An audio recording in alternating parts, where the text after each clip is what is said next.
Yo, what's good, everybody? I'm your boy, Cigar Mick. This is Cigar Banker, people. And it's time. It is that time again for another Cigars and Conversation with your boys from A Puff a Minute. Yes, sir. So we about to get down right now.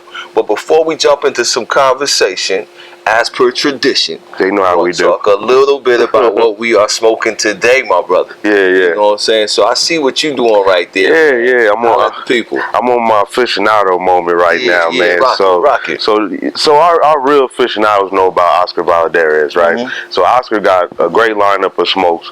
Probably one of his most famous smokes that he's well known for is the Leaf by Oscar. That's the one that kind of got it started. Yeah. Exactly. Yeah. This showed his mastery of blends and all that good stuff, man. But the reason why this smoke is so dope to me is rather than wrapping it in cellophane and putting it in plastic, he wraps it in this nice tobacco leaf. Yes. And it lets the cigar breathe. It ages it a little more, so you get a nice blend and flavor. And I let this one sit in the box for a while before I actually broke it out, because I knew the longer I let it sit and kind of cure a little bit more, I was gonna get all those good flavors, and that's exactly what happened, man. So this is a nice Honduran blend, but Oscar did his thing, man, on these joints. Like I said, this is what kind of blew him up, like you said, and then the rest is history. Now you got all these, the Superfly we did on the show you smoked. So yeah, man, Oscar's a good friend of the show. We appreciate you, man. Yeah, absolutely, bro. I think was it 2012, man, when Oscar jumped on the scene.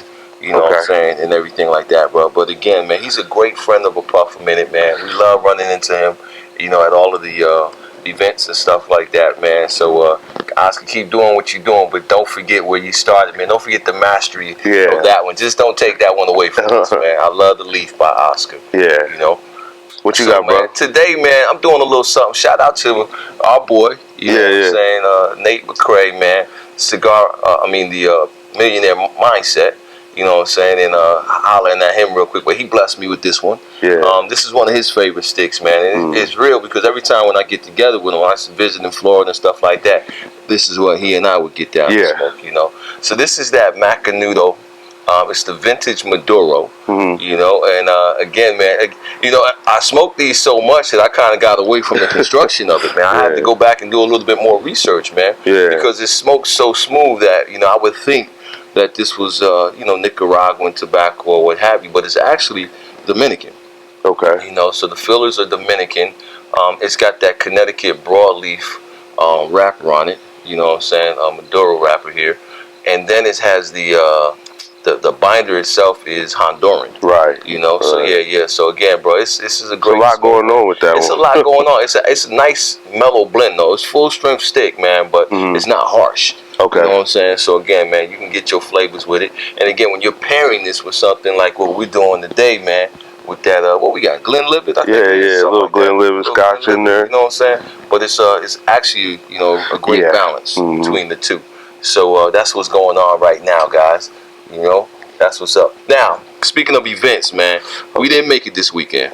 We did not to the Fuente Fever. The Fuente Fever, that Lord Buffer and Escondido down in the San Diego region. Yeah. Everybody that hung out down there, should have been. I think it ended yesterday. Hope y'all had a great time, man. Yeah. Puff a Minute, guys. We couldn't make it on this one, man, but we will see you guys up in Colorado at the end of the month, probably the week after next, I guess it is.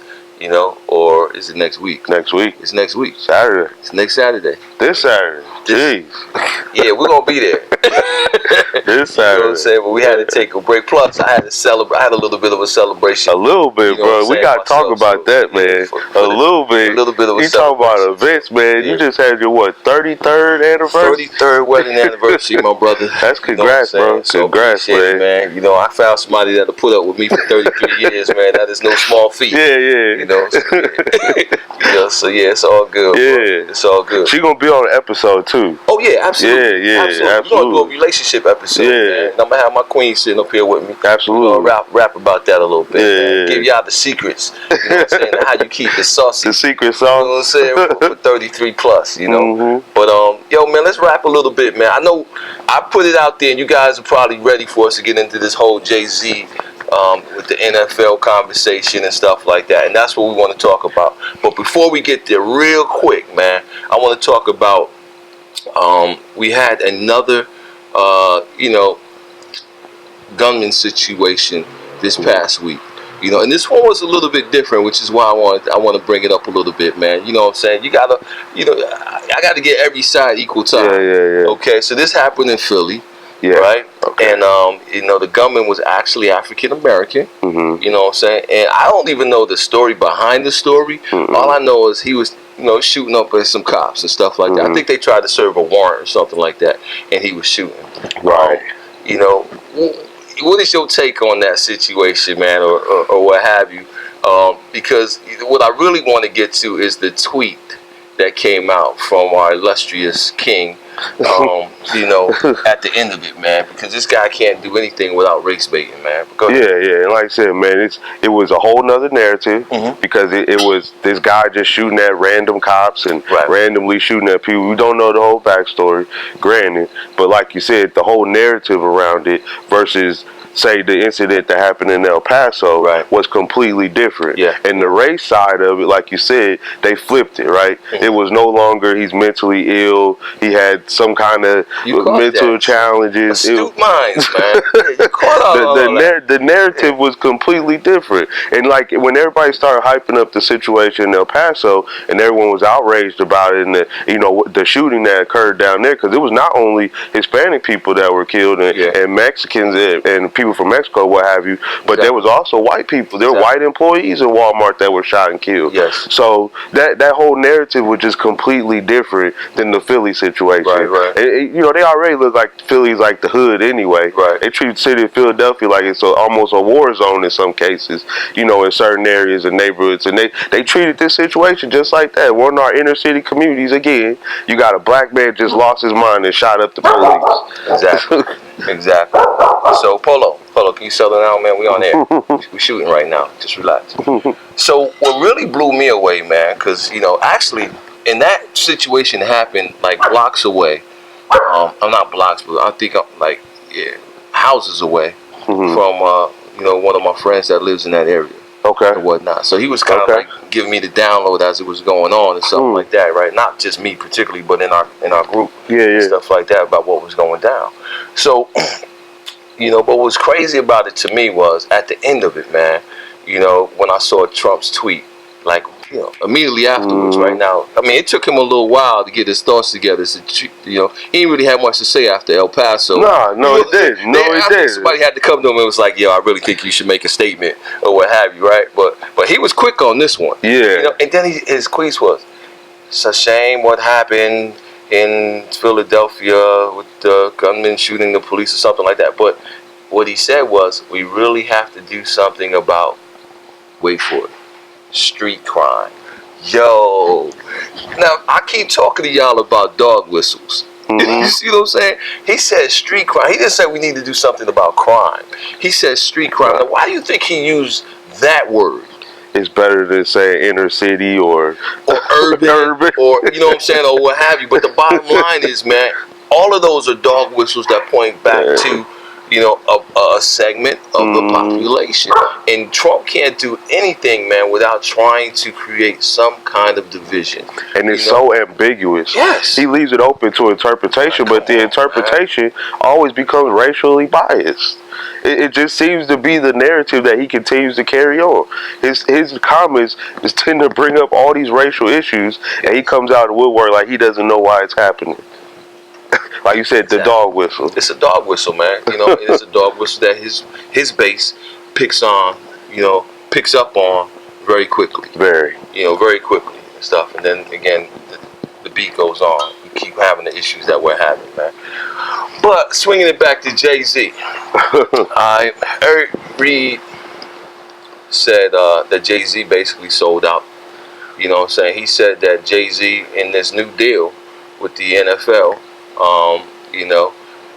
basically crapped all over Kaepernick, and he helped to bury Kaepernick's legacy. Now let's roll it back a little bit.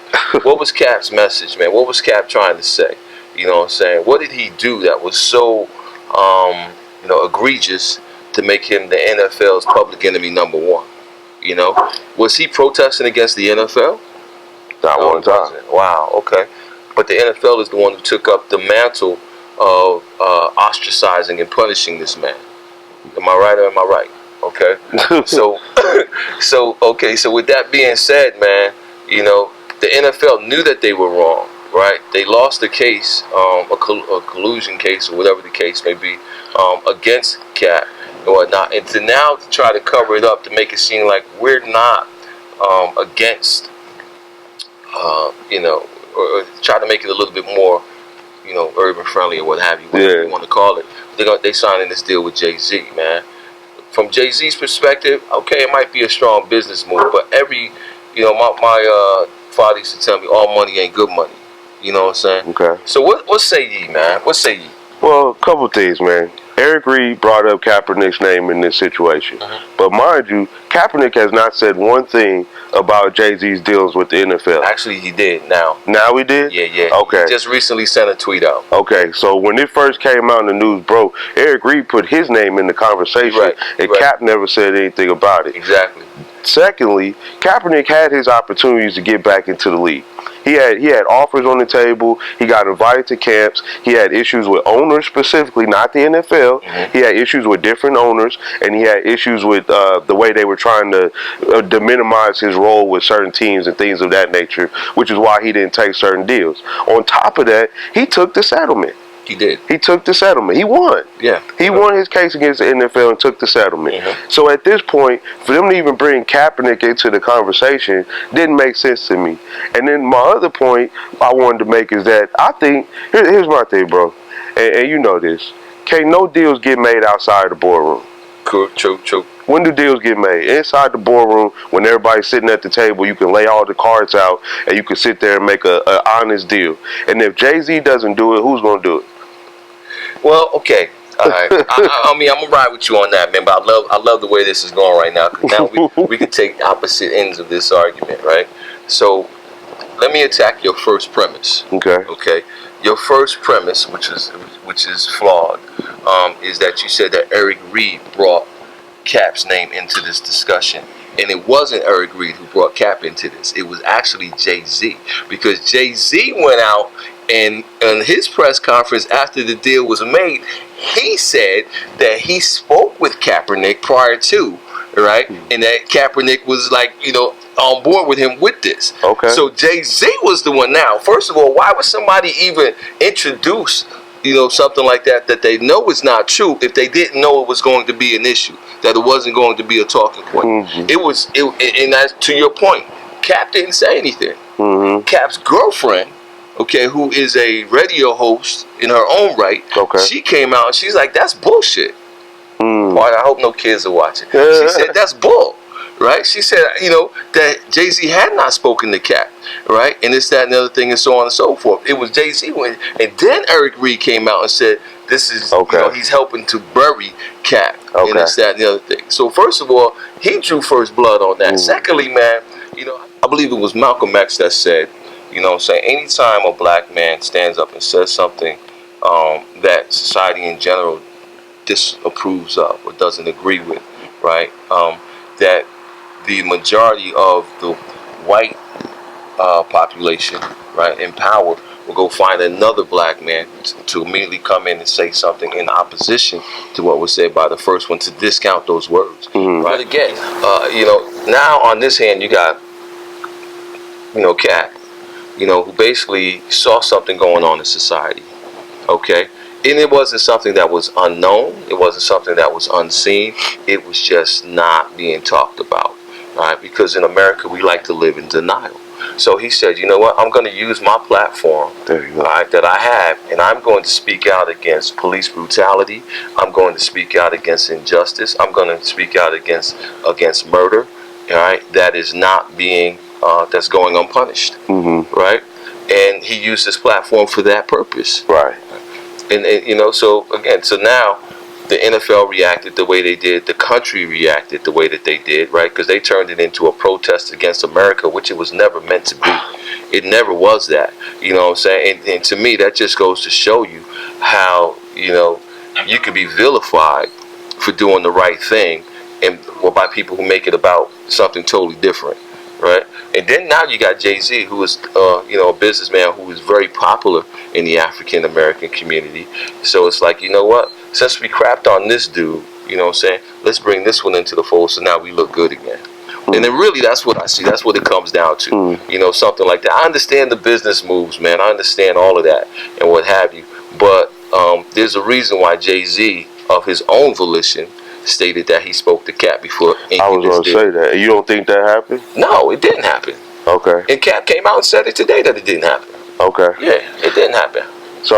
So yeah, you got a point there. You got a point there. We've seen it time and time again. Like you said, even the opposition between Malcolm X and Martin Luther King, you know, they always tried to make it seem like they were on such polar opposite ends of the issue when they actually were in agreement on a lot of same thing. They both fighting for equality. And they were both in agreement on a lot of issues. They met regularly during that time. It wasn't like they was over here and he was over here talking about it. They actually came together and spoke on many occasions. So, you know, whether this conversation didn't happen with Jay-Z and Cap, I hope it does so that we don't have that division, because I think at some point we have to have a path to ownership. If we don't own a team, if we don't own some portion of the NFL in some way, form, or fashion, just like the NBA, MLB, hockey, all these big national sports, it's like, how are we ever going to have a seat at the table to make real change and do things and own things? Right now, we're being owned. They said it before. It's like all the football players are in agreement. We on slave contracts. They become slaves of these teams. So it's like at some point that narrative has to change and the dynamic has to change. So if it's not Jay-Z sitting at the boardroom, who is it? How does it happen? How do we get it accomplished? And I agree with you 100%. So at the end of the day, you know, everybody's still a slave, including Jay-Z, man. And what I mean by that is, this goes a lot deeper. When you start talking about the amount of money that's out there and stuff, and you know my whole philosophy, my whole, you know, when I'll be talking about the Illuminati and stuff like that, Jay-Z is a tool, right? Whether people understand it or not, there are certain individuals who are who have fame and fortune, right, who are used to help to control the minds of the masses, and Jay-Z's one of those individuals, man. You know what I'm saying? So again, if you can get Jay-Z to come out and say, you know what, this is a really cool and this is that and the other thing, all of the people who were protesting, all of the people who were boycotting the NFL, all that type of stuff and what have you, that goes away because Jay-Z now says it's cool, right? He's a tool and he's got to fulfill his contract and do the things that he's called to do. Now, to your point, he will. I guess the question to ask is, if not for the entire history with the Cap situation, you know, in the NFL and the boycott and all the things that led up to that, do you think that this offer would have came to Jay-Z at this time? And I don't. No, that's the difference. No, you know what I'm saying? If Cap hadn't done damage control, if Cap hadn't done what he did, this would have never come out. And then just think of what followed. Like you said, when Cap came out and protested, it turned into a protest against America. He's protesting the anthem. Then you had Blue Lives Matter coming out against Black Lives Matter, and all these other narratives where they just caused division. When that was never what he said. That was never what he was protesting. That was never what the statement was about. So I agree with you, bro. I agree with you 100%. But I just say, if it's not Jay-Z, then who is it? You're right. But you asked the right question, though. If Cap hadn't done what he did, would we be in this position right now talking about Jay-Z and this deal? I agree with you. No, we wouldn't. Now, devil's advocate to Jay-Z's point, you know what I'm saying? Cap is one individual, right? He's one individual. This could open the door up for hundreds and thousands, you know, in the future and stuff like that. So, you know, I guess at the end of the day, there's really no right answer. You know, all we can do is really explore, you know, and talk about and discuss it. But if you came to me and said that Jay-Z is, you know, is the savior in this case, you know what I'm saying, that he is breaking new ground, you know, and creating more opportunity for African Americans in the NFL for ownership and all of this, I couldn't argue with you. But if you came to me and said Jay-Z is capitalizing, right, on the injustice that was, you know, that was heaved upon Colin Kaepernick, I couldn't say you wrong either. So there's no right answer in this thing, man. At the end of the day, man, look, bro, excellent conversation. You know what I'm saying? Look, guys, I hope no one's been offended or anything like that. What we need to do in this country, guys, is we got to have open, honest, you know, conversations, you know, and we can't shy away from it. Like I said, you know, we have a tendency to live in denial and try to pretend things aren't what they really are. You know, when I saw that tweet from Trump, and I did not hear anybody else talk about that on any news station, on any radio station, or anything like that, right? It was something that I ascertained simply by reading it for myself, you know, reading it with a third eye, man, listening with a third ear, and seeing what this man's intentions were. Why did you throw that extra word in there?